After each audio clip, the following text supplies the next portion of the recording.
Perkenalkan, nama saya Nia Ellen Angelina dari mahasiswa semester 7 Universitas Muhammadiyah Bengkulu, Fakultas Ilmu Kesehatan, Program Studi Ilmu Keperawatan. Baik, di sini saya akan melakukan penkes tentang infark miokard akut, di mana infark miokard akut itu adalah kematian jaringan miokard akibat penurunan secara tiba-tiba dari aliran darah arteri koronaria ke jantung atau terjadinya peningkatan kebutuhan oksigen secara tiba-tiba tanpa suplai yang cukup dari arteri koronia.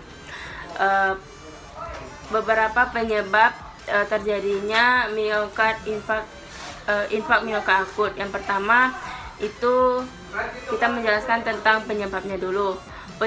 Penyempitan kritis arteri koroner akibat arteriosklerosis atau aksuli arteri, komplikasi akibat embolus atau trombolus, dan dapat juga disebabkan oleh shock dan hemorogi karena ketidakseimbangan antara suplai dan kebutuhan oksigen miokard.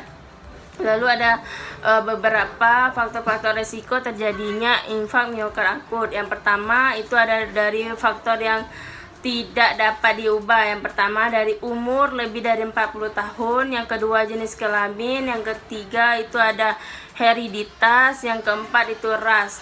Lalu dari faktor yang dapat diubah itu dari hipertensi, merokok, diabetes, obesitas, inaktivitas fisik, pola kepribadian, contohnya dari emosional, agresif, ambisius, dan kompetitif, serta stres fisiologis berlebihan.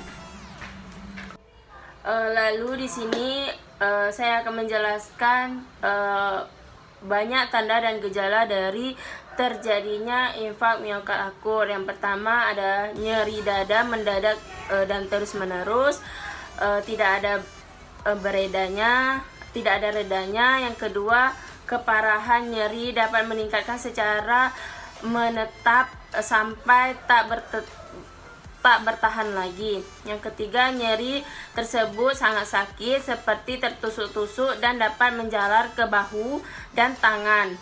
Lalu yang keempat ada nyeri tidak hilang-hilang dengan bantuan istirahat dan NGT. Yang kelima, nyeri sering disertai dengan sesak napas, pucat, dingin,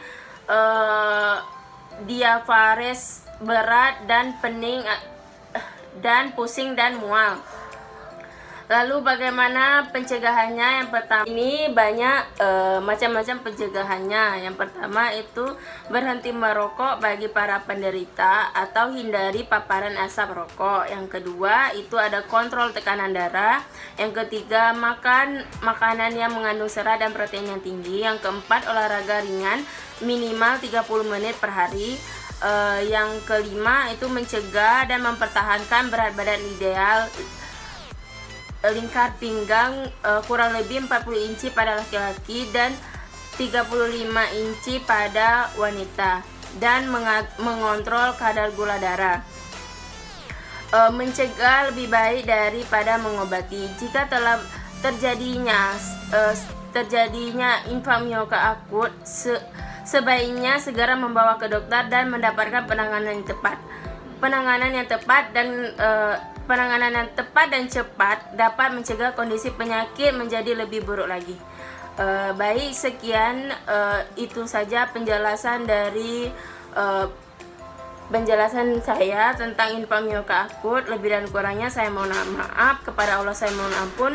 Wabillahi taufiq wa hidayah. Wassalamualaikum warahmatullahi wabarakatuh.